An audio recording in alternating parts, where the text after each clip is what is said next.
Manuela Marcheggiani from Isomers Skincare. We are starting today. Thank you for tuning in. I really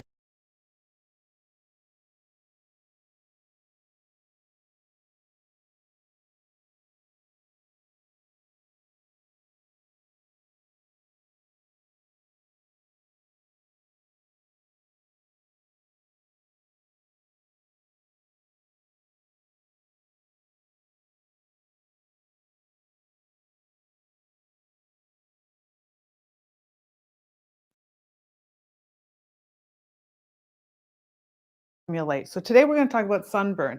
If you're interested in any of the products, we are a laboratory. I'm a cosmetic chemist, over 40 years experience. We're located in North America, Toronto, Canada. We have our own laboratory manufacturing. We make all of our own products.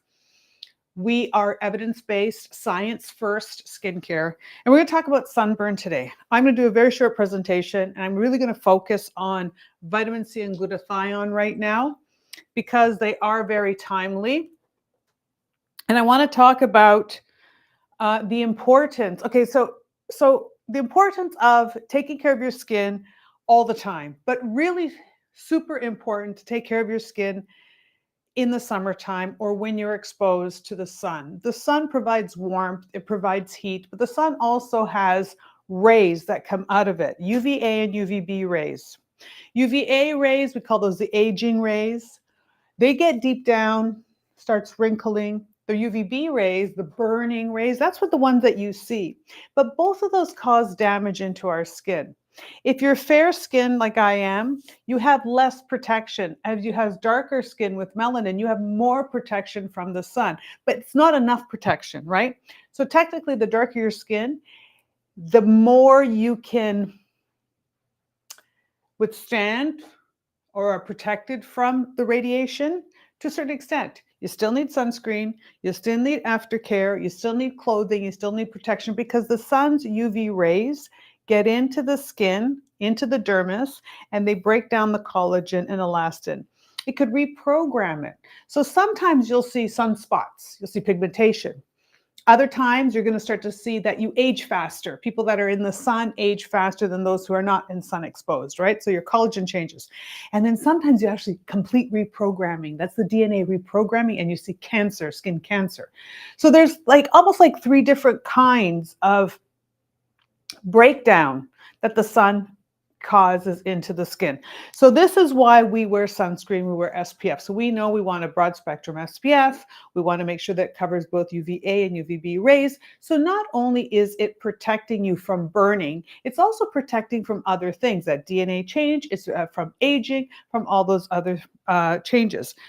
With sunburn, what are you going to do? So now we know what's happening, and now we've got sunburn.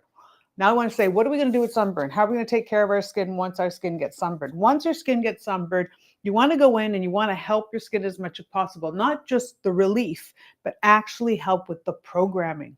Because you don't want the damage. What's the damage? Collagen damage, color damage, pigmentation damage, right? And DNA programming. You want to make sure your skin is in its best state. So copper peptides come in play because copper peptides are really good for wound repair, wound healing. That's very important. So a lot of times when you have damage on your skin from sunburn, you want to have a copper peptide. I like the copper peptides because it stimulates the collagen, helps with the injury repair. It's going to help if you end up getting some sunburn that you start to notice a change in your skin, like maybe it leaves a scar or a mark. You want something like copper peptides to help erase that, help with the healing process, help stimulate that new collagen elastin, right? But now, for example, you have sunburn damage or sun damage on your skin and it shows up as pigmentation. Haha. So this is where we're going to get into glutathione, vitamin C. A lot of people use vitamin C. Now we want vitamin C. Vitamin C is an antioxidant. You want a very well formulated vitamin C with ferulic acid and vitamin E. You want about 15% concentrate. Vitamin C is very good for the skin because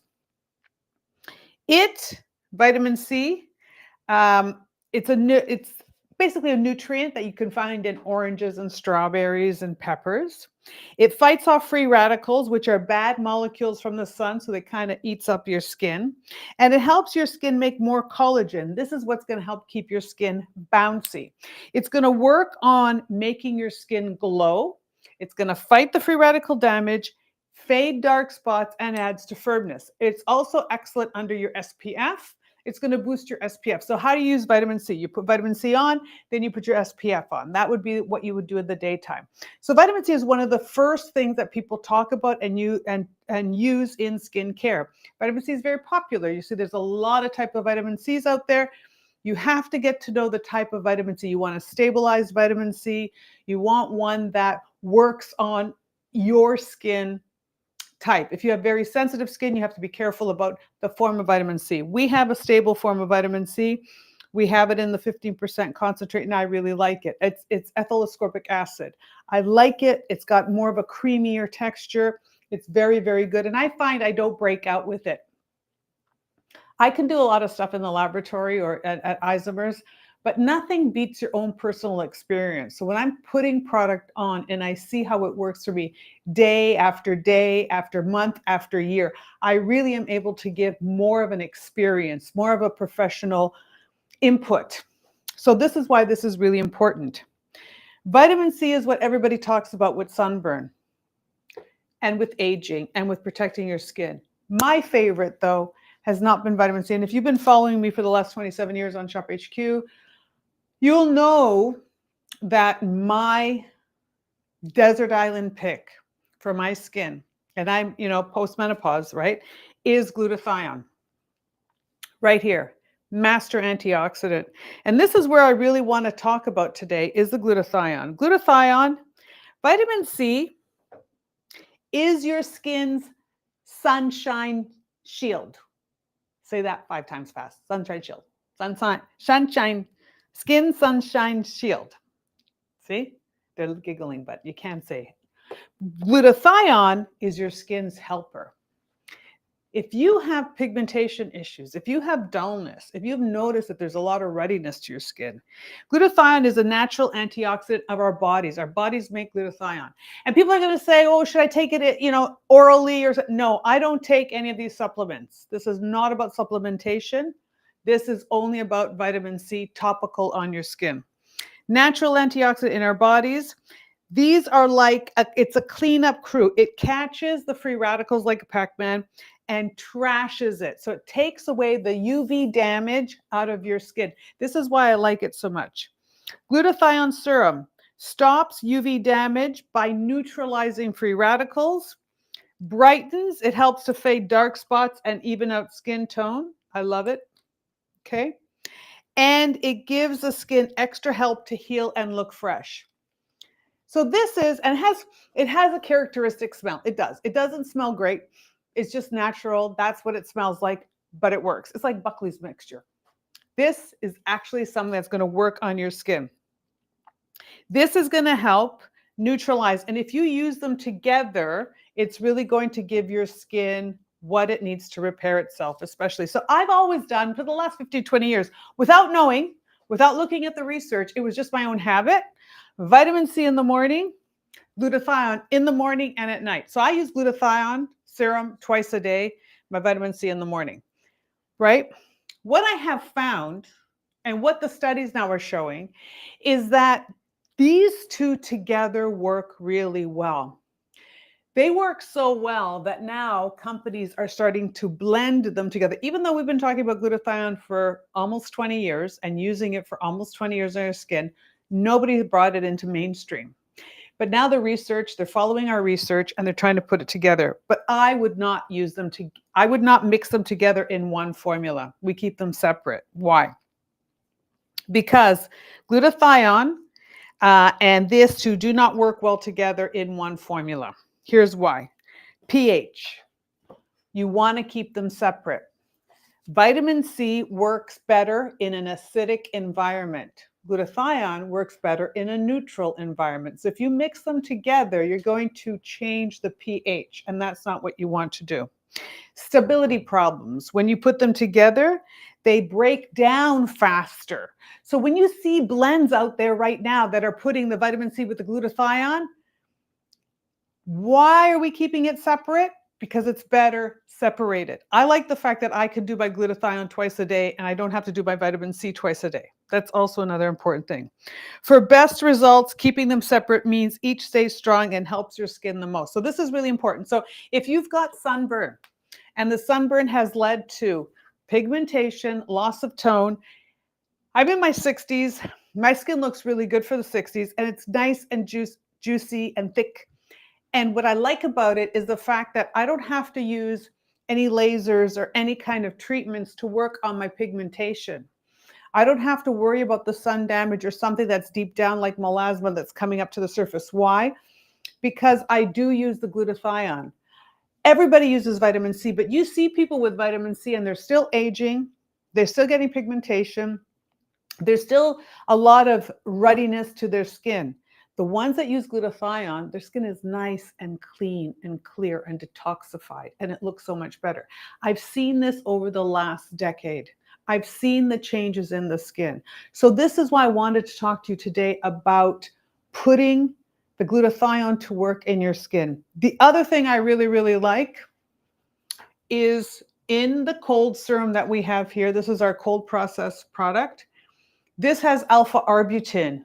It has the copper, it has collagen, but it also contains alpha arbutin. So if you do have issues with melasma, if you do have issues with uneven skin tone, what I would do is I would recommend a protocol where you would use, without acids, you would use the cold, get rid of that pigmentation, even it out, and then boost it with the glutathione. Like, to me, I think the glutathione, not only just for sunburn, but for aging skin, for all things that are happening. So I really just wanted to bring this to your attention. This is just a cute little, short little presentation on the importance of skincare post-sun damage. Sun damage isn't just the sunburn itself. The burn, when you get a sunburn, yeah, it doesn't feel great. You want to take care of it. But it's what's happening underneath the structure, how it's reprogramming things. What is it going to look like? What marks does it leave behind? And then when it does that, what do you do? All right, we know what to do. For the sunburn itself, you've got the copper peptides. For the marks, you have vitamin C. But to change it up and to really detoxify and get rid of that irradiation element, I love the glutathione. Nothing beats this. Now, you are going to see these two blended together in some brands. Don't do it. Don't get them blended together, right? And if you have pigmentation and it's more stubborn than superficial pigmentation, or it's in a private area, then use the cold. So I hope you enjoyed that. Oh, if you're interested in any of these, isomers.ca. I want you to go to isomers.ca anyways and take the skincare quiz. It's free. You're going to be able to go on the skin quiz. You go to isomers.ca, and I'm sure there's a link there somewhere. Go and do the skincare quiz. Sign up for our newsletters. We have offers and we have like bonus sizes that we give away, and we have special offers. You want to be in the know.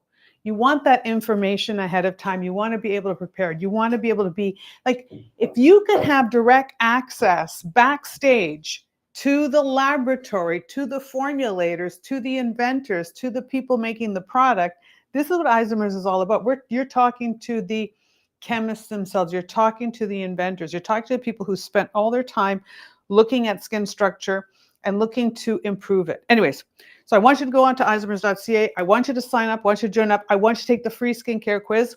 And if you're interested in having the best skin of your life, start including the glutathione in your skincare routine, regardless of age. If you're postmenopausal, okay, this is not an option. You've got another 30, 40 years. This is a big chunk of your life that you're going to live in the situation where you don't have the same kind of composition you did in your 20s. So you want to supplement and keep the skin looking its absolute best, okay? And if you've got stubborn pigmentation, cold. And on Thursday, can we talk about Thursday?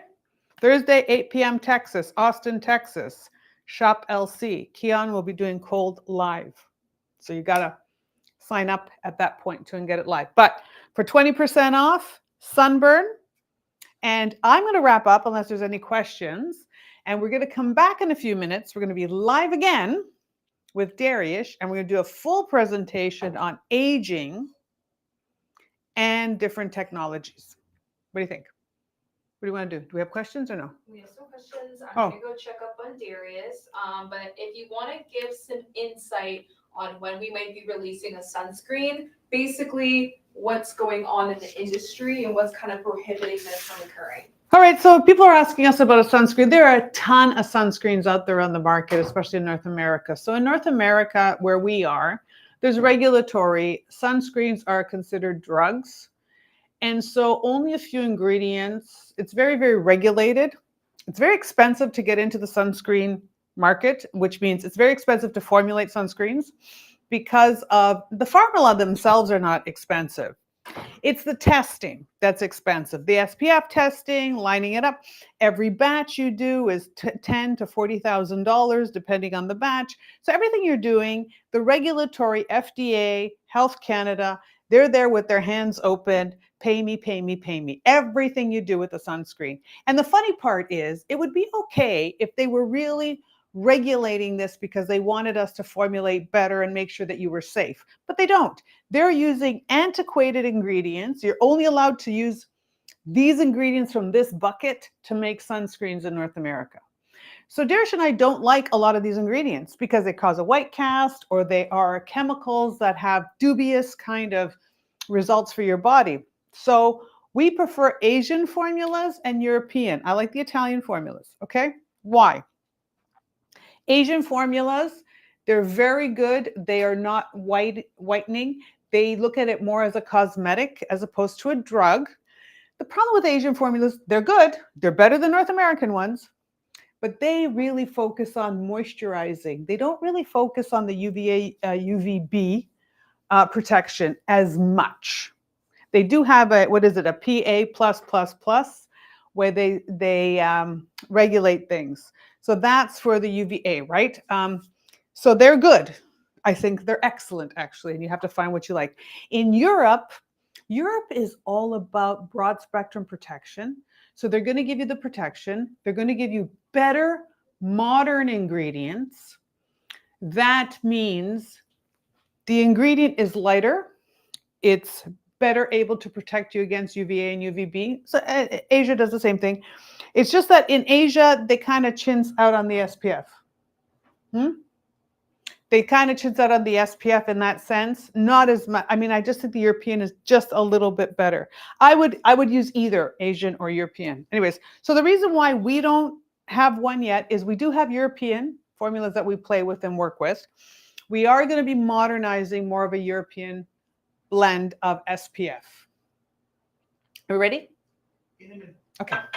For the SPF, we are going to talk about, we are going to look at more of the European formulas, and I like those ingredients a lot better for the SPF. So anyways, that's what's happening. That's why Isomers doesn't have one, because in North America, the regulatory is such a way, the testing is such a way, and the variety of ingredients are really not as good. So we want to have we want you to have a really good experience with your SPF, right? You don't want that white cast. You don't want that sticky film. Truly, I think what is already out there in the market, everybody's got versions of it in North America. Even when you have a really good, like La Roche-Posay, for example, they have a nice French version. The Canadian or the American version is just what we already have here anyways, because they have to actually change that formula and adapt it here. When you get a Korean sunscreen, when you buy it in Korea, it's one formula. You buy the same Korean sunscreen here in North America, it's completely different. They have to change it. So there is no point for us to be in that, because that's why we focus on the repair and the structure of the skin. Use a zinc, I think, use a zinc oxide. My favorite is just use a little bit of diaper rash cream, like a 5% medicated zinc oxide. You're gonna get a lot of protection that way. Wear protective clothing, like really be mindful, and also think about the SPF itself. Like 30 is good because you're covering about 98% of it. But unless you go with something that's all silicones, you're going to always have this kind of heavy, greasy element. And the silicones, I find, breaks me out. Anyways, we're going to wrap up. This was really great. Now we're going to start all over again, reset with our brand new presentation. Thanks for tuning in. Don't forget, Sunburn. Sunburn. Right, Sunburn. Use code Sunburn for 20% off with future sign. Code Sunburn. Okay, but before we get into sunburn, why we are concerned about sunburn and what sun does to our skin is basically it makes us age faster. We want to know why we age faster. In general, before we do that, we need to kind of understand why we age, okay? Because at one point as scientists, we all thought that there is a genetic clock, that this clock is predetermined, and then that's how we're going to age, okay? But as the time has gone by and we are looking at things, that is not quite 100% accurate. There are many more factors involved in this. And I give you a simple example. We are looking at identical twins that have lived in different environments and at a specific age, say 60 or 70, based on their the way they lived, what they were exposed to, and how they behaved, they completely look different age-wise. Okay, so it is not only in our genes. We need to look at that a little bit deeper, and of course, sun exposure and UV damage will become a much bigger part of that.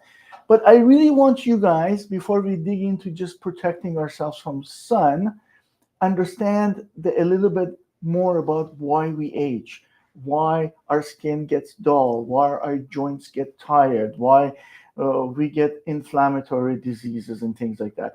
We need to take a look at that. There was a very, very recent article in the New York Times that they did a study. We're going to dig into that, and you will find it quite interesting. Okay, so basically, we're going to see why we can just imagine this person is a face from two identical twins, and then one of the twins is looking much better than the other one. One is more wrinkled, one is more sun damaged, and one the skin has lost its elasticity. It basically looks a lot more aged. The skin is not healthy. So now we need to dig into that, and we're going to go back into this information. Okay, but what previously it was taught is that as we age, inflammation is going to take over in our body, and then this micro release or continuous increase in inflammation in our body is causing the problem in us, and we're going to start falling apart. But now the science is okay. Now this is different. Now here we have to go. I always think we're perishable, We're Okay, just like, this is a click thing here now. No, how do we do this? There we go.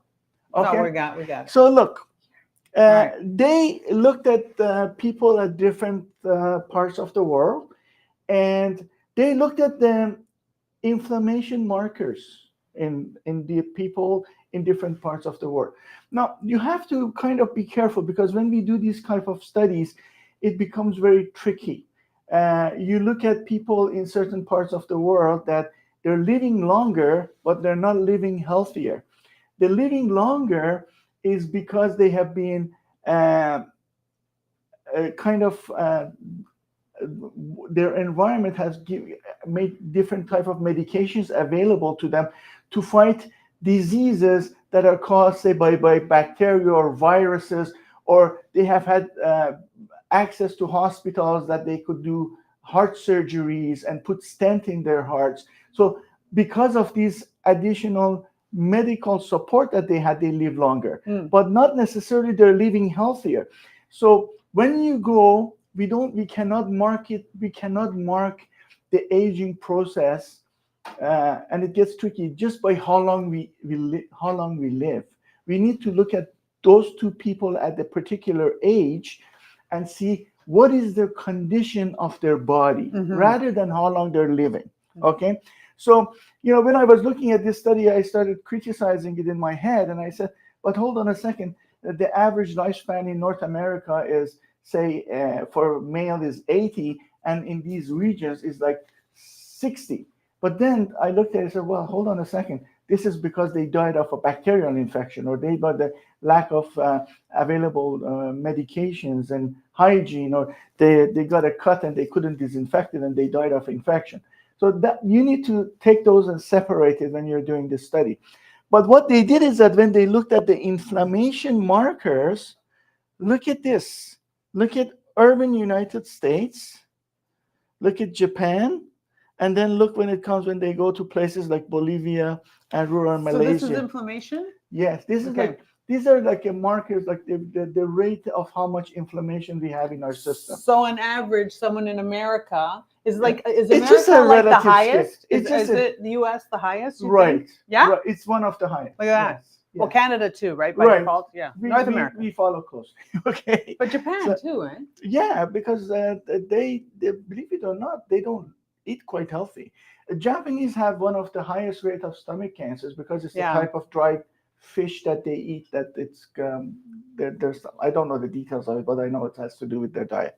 So now we need to rethink aging, because this, if we have the medicinal support to make us live longer, we need to make that length of life much healthier. Okay, so that is the key thing. So it's And longer and stronger. Longer Not just and longer. healthier, longer and healthier, And longer healthier. and Strong. in a better shape. So it's not that I live to be 105 on a wheelchair and I can't walk because of all my joints have arthritis. Okay, so that's the key thing. Or that I live to be a certain age and then my face has all fallen apart and my skin looks like 300 years old. So it's not just the about quality. time. It's the quality. Okay. So we need to look at this a little bit more detailed, and this is why we're going to get into that sunscreen later on. Okay. But let's go to the cells. Okay. This is really, really important, because this is really for those of you that are watching the show right now and they say, okay, I don't really care about how healthy I am. I just want to make my skin perfect. It's all really connected. So you need to get this part, because when you do these steps that we talk about later on, and there's so much information that we could not tie it up into one episode. We need to do it in maybe 2 or 3. Today's episode 1, I want you to just basically grab the basics. So when we are young, we have this healthy cell. Okay, in this healthy cell, you have the nucleus. There is a part in that cell that's called mitochondria. Okay, imagine that mitochondria is the battery of the cell, is where all the energy is made. So if you have the most sophisticated computer or a machine, if you don't have any energy for your cell phone, if it has no energy, it cannot do anything. So if this mitochondria that makes ATP is the energy unit of the cells, if it cannot work, then this cell is gonna fall apart. Okay, this cell eventually will become senescent cells. So when the cell becomes really interesting. right, so this is why we have products that we support the ATP and mitochondria of the cell, because we need that. You need that to do the collagen. You need that to maintain your collagen. You need energy. If you don't have the energy, you're in trouble. Okay, so then when the mitochondria starts dysfunctioning, then the cell goes into a senescence level. Then the cell division slows down. These senescent cells, basically, they are alive, but they're not functioning properly. They're like zombie cells, okay? Zombie cells. We talked about zombie cells. right? Okay. I just think of that. And then they accumulate with age. And then what they do is that they contribute to the breakdown in the tissue. They become source of inflammation in our body. Okay, so we need to reduce the senescent cells as much as we can. You know what this is making me think of? You know, when you have a basket of, you have apples and one apple goes bad, and it makes the other apples go bad. Isn't this kind of what we're talking about? Yes, because this contributes to the bad environment. This is basically the bad apple. You're Especially when it says absolutely right. Accumulates, right? It accumulates. So it's contributing to tissue breakdown. So it's like a bad apple. So you start having the bad cells, it's a bad apple. So this is the thing that things go in a vicious cycle. I want you to pay attention to this. Oxidative stress, sun exposure, for example. Okay? Oxidative stress is stress in your body, depression. Okay? So people that look happy, they look younger. There's a scientific reason for that. Okay? Because when we get stressed, we create oxidative stress in our body. Okay? So look, oxidative inflammation makes oxidative stress. Oxidative stress damages the mitochondria. Okay? Mitochondria gets damaged, it creates more inflammation. Oh, vicious cycle. So everything goes into a vicious cycle. So we need to stop that vicious cycle. So now look, sources of oxidative stress. This is why eventually we come back and talk about protecting our skin, giving our skin the defenses about for exposure to sun and summer and things like that. Pollution, we talked about sun radiation, we talked about PM 2.5, the particles that sit on our skin. Psychological stress, I just talked about it. Bad dietary choices. Diet. So when we start eating processed food all the time, a lot of things that they put on in these processed foods to maintain them so they don't go bad, so they can stay on the shelf for a long time, they are harmful to our body. They're sources of oxidative stress. So we're talking about nitrates, okay? When these nitrates come in our body, they're involving the preservative systems that they're used. And if you turn preserved sausage or preserved meat or these jerk meat and things like that that they create, they bombard them with these type of ingredients, and then now you consume them, it increases the oxidative stress in your body. That's why healthy food is very important. Now, these things will get linked to the cellular damage, your mitochondrial dysfunctions, DNA mutations, the nitrates, that also oxidative stress. That oxidative stress can cause a mutation in DNA. It can cause cancer. Okay? Yeah. That's another thing. And that's like direct from UV damage. It goes and burns your skin and it changes the DNA. Yeah, the mutation. Yeah. And then we have the lipid peroxidation. That's why their skin becomes dull and not healthy looking, etc. As far as our skin concerns, you get energy depletion, reduced cellular turnover, impaired repair functions, okay? And then accelerated aging signs, lines, wrinkles, all of a sudden the collagen and elastin and everything starts We falling. say all of it's accelerated, right? Or premature. All of it's premature. It's completely your outside of your body and your inside of your body. They're completely linked together. So look, we are talking about when we are young, we have a nice healthy structure under our skin. The collagen is at the right place, is at the right density, it's at the right volume. And then elastin has its buoyancy and elasticity. And then you have the extracellular matrix that is nice and juicy and fluffy. And your skin has a perfect epidermal protection. The layers on your cells are sitting each other really nicely. It helps protect the skin, retain the moisture, and prevent bad stuff entering your skin. When all that stress that we're talking about, the oxidative stress on the cell that happens, all those processes that we're talking about starts falling apart, and all of a sudden your collagen starts breaking down, your elastin starts breaking down, the lipid barrier on your skin starts getting compromised, your skin becomes dull, dry, dehydrated, and wrinkly. Okay? No bounce. So you have, look, nicely dense collagen matrix. It's abundant, lots of elastin. These are the things we talk about. Age for 1% annually, your collagen production can decrease. Doesn't seem like a lot, like, from last year to this year, I lost 1%.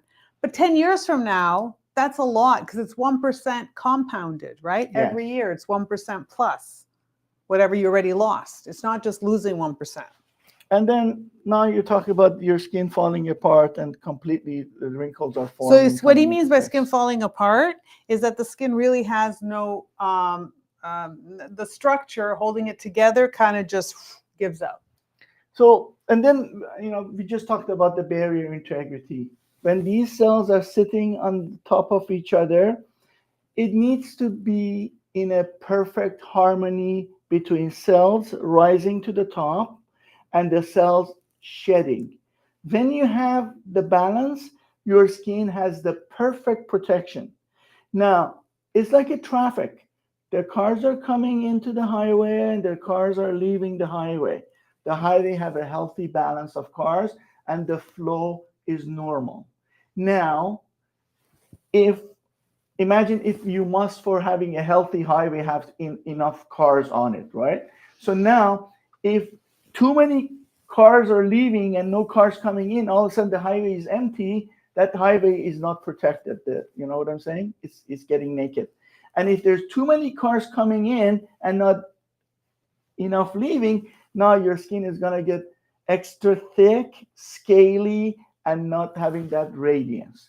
So that is why that every cell needs to do its job properly, so you actually have a nice, healthy looking skin. We're talking about maintaining the moisture. If you have really thin skin, and if these cells are not sitting on each other properly, all the moisture starts evaporating from between, and you're going to have transepidermal water loss. The pH of your skin is going to change. Your pH is going to go from around 4.5 to 6 as we age, if you're not looking after your skin. That's why we need to pay attention. That's why you need to pay a lot of attention with the formulation when you put on your skin are properly pH balanced. So, is inflammation real? Yes, it's very real. Nutrition, so these people in Bolivia show minimal age-related inflammation, but why? It's controllable. Okay, he gave me an example. It says, look, we have a genetic clock. Even a clock has like a long arm and a short arm. It's moving, not these digital clocks. Okay, imagine it's moving, and then all of a sudden you can put your finger there and slow it down, or you can do something and make it go faster. So you may not be 100% to be able to stop the clock right now. Eventually we can, I'm sure about that. But right now, we know how we can put our finger on that clock and slow it down, and also not to do things that make it go really fast, okay? And this is why we're talking about the antioxidant defense. We talk about the barrier defense of the skin. This is why we talk about the glutathione, because these are the ammunitions that your skin has to really fight that clock and not make that arm go a lot faster. Because based on the environmental habits that we have, if those habits are not good, then we can cause that. And some good habits are bad. Now you're going to look at me and say, what are you talking about? Okay, so let's talk about the marathon runners. Okay, I always go to that. Next time, if there is a marathon race in your city, I want you to go and watch the front line, the guys that are really good runners. And I want you to take a statistic as to how many of those amazing runners that their heart and muscles are in really good shape have really good skin. You would be surprised. But you know why? Because a hard, harsh exercise creates a lot of free radicals. Okay? Think about an engine you have, and if you're revving it too high, it creates a lot of waste. That waste, that exhaust system from that engine has a lot of toxins in it. So if you don't have the right diet, if you don't take care of your body in an extra way, in a more positive way, your body will be compromised. All of a sudden, your skin starts slacking. Look at the legs of the marathon runners, the females. It's full of cellulite. They're skinny.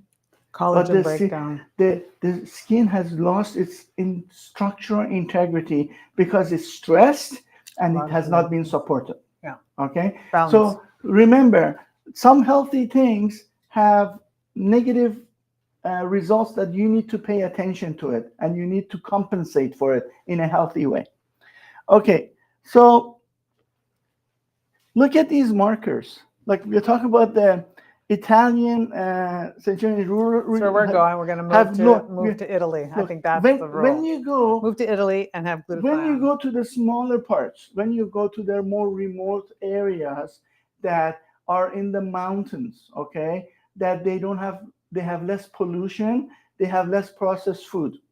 They look at after everything locally, okay? So look at that. Interleukin-6 is one of the key biomarkers of inflammation. Look, very low. They're very low. That is really interesting. Now, look at that. Air pollution increases inflammatory cytokines by 30 to 45%. So if you're living in a city that like LA, like New York, or Shanghai, or Beijing, Rome, you're exposed. You need to protect your skin. You need to watch your diet, and everything is related to each other. So you need to pay attention. This inflammation is truly real. Now, but it's not inevitable, okay? Just because it's there, the sources are there, we need to fight it, okay? So what are the key things we can do? Look at this. Depending on where they live, your inflammation can be very, very low. Aging causes automatically inflammation. They're not questioning that because it's also a function of the environment that you're living in and how you're treating your body. It's everything matters. Okay? So lifestyle and environment matters. We talked about processed food. We talked about the behavior, and we talked about weight control, because obesity causes a lot of inflammation in our body. We need to pay a lot of attention to that. This is really, really prevalent now. People are eating crappy food. They sit down a lot. People don't move. Their metabolism. I mean, everything we do now is like gaming or on the phone or whatever. People aren't moving, and everything want comfort food or ease, like Uber Eats or just processed food. This is a big recipe for inflammation, malnourishment. Recipe for disaster. It's a disaster. Yeah. So look, it is not hardwired. Aging is modifiable. Remember, I told you, it's like that clock. It's up to us if you're going to make those hands move faster, arms move faster, or we can put resistance in front of it and slow it down. You know why I like resisting that handle to move faster is that because it improves the quality of our life. Yeah. You have less inflammation, you look better, you feel healthier, you have less aches, and you have less pain. So this is really, really important. Isn't it funny though? Every time somebody tries to get healthier, the first thing they do is they change their diet. They change their food. They start moving a little bit more. They just know, like right away, we know that our habits are linked, and it changes right away. People start noticing right away. You look better. So we need to rewrite the rules. Okay, we need to change our habits. So we need to have an adaptive response to our environment. Aging, we need to adapt to it. We need to control it, okay? And then the cosmetics now are really beyond cosmetics. You know, this is really important. Now our skincare regimen is really a part of this, as how to stop this arm of the clock, okay? How to we slow it down, how we are fighting it and not allowing it to go out of control and start moving faster because of all the inflammations that you have. Also, this is the thing that is really important, is that we need to customize that. bit by the time, by how we are living, where we are living. And this is why how we design our product, it gives us the best ammunition, how we can dance with these products and we can combine them, how we can add the anti-pollution with the anti-free radicals, with the key moisturizer, because we can see where we are lacking these the most, or what kind of environment we are exposed to that is really targeting those problems. And now we can give it a different type of support. It's kind of customizing our regimens to our need. That's it. That's it. Very good. All right. So question? Sunburn for 20% off. We have copper peptides, really good for injury response. We have our vitamin C, which is going to support our collagen. I like that. We have our glutathione. This is really important for brightening. Right. And then we have our cold with our alpha arbutin. But remember, when you really are talking about that aging process, you've got to supplement your skincare. Not all skincare is created equally. We look at things that are reducing the inflammation. We're looking at things that are going to help with the collagen, the quality, slow things down, replenish lost elements. These are like, think of these as little apps or little computer programs, right? Everyone is designed. You don't just mash ingredients together. A lot of the technology is in here. Just because it's a liquid form and you're putting it on doesn't mean it's less capable than this kind of technology. There's technology in there. See, what I did here now, I know it was a little bit long, maybe a little bit boring, but I want you to understand the concept of inflammation in your skin. I want you to understand that everything is connected. Even if you have a bad diet, those free radicals will reach your skin. It contributes. And you need to fight that, okay? Now, I'm not saying that if you just because you can put an antioxidant on your skin, you can go and eat anything you want. No. But every little bit that you can help your skin from inside and outside to control the inflammation, increase the moisturization, and fight the free radicals, your skin will be in a much better state of health. And if you don't do that, your skin will go through premature aging much, much faster. So you need to understand that your beauty routine must focus a good chunk of it, a good part of it, as an inflammation fighting criteria. So now that being a vitamin C that is a great antioxidant, or glutathione is a great antioxidant, with vitamin C with the ferulic acid and all that stuff. You need to take an approach similar to those to support the integrity of your skin. Well said. Don't forget Sunburn. Don't forget to like, share, and subscribe. Do you have any questions? No questions. Awesome. Thank you so much. This is great. We really love it that you tuned in. We look forward to your comments and questions. So you can comment below. We'd like to stimulate conversation, and we will reply, and we will see you probably not this Thursday because we're not here. Yeah. We're going someplace. But we want you to tune in on Thursday night. We may log in. We may never log in. know. We will may log in. We'll do a live. Maybe we'll do a remote. We'll do a yes. We'll do a remote. All right. Thanks so much for tuning in. Thank you. Take care. Bye.